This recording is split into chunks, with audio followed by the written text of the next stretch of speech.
9 millions de dollars. En 1988, Akira, un film d'animation japonais, a explosé tous les records de budget et bouleversé le monde de l'animation. Un film né dans un Japon en pleine crise. Le Japon des années 80 était un paradoxe. D'un côté, une puissance économique sans précédent, les entreprises japonaises dominaient le monde, les technologies électroniques et automobiles étaient les meilleures, et Tokyo était le symbole d'une modernité effervescente.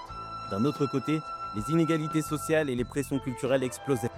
C'est dans ce contexte qu'Akira a vu le jour. La ville dystopique de Néo-Tokyo est une métaphore de ce Japon à deux vitesses, un mélange d'innovation futuristique et de chaos social.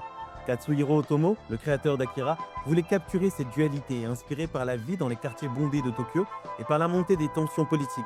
Il a imaginé un monde où la technologie et les ambitions humaines dépassaient le contrôle de la société.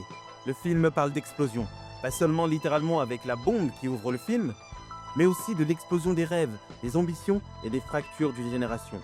Cette vision reflète les peurs et les espoirs du Japon de l'époque. Mais pour faire cette vision, Otomo n'a pas voulu de compromis. Il a décidé que chaque détail serait parfait.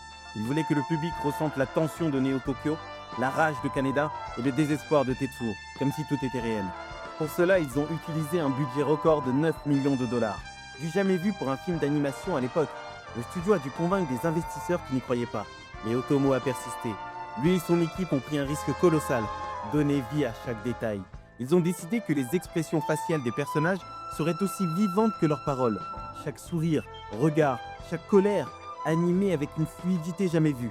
Le défi, que chaque mouvement soit parfaitement synchronisé avec le dialogue, sans aucun compromis.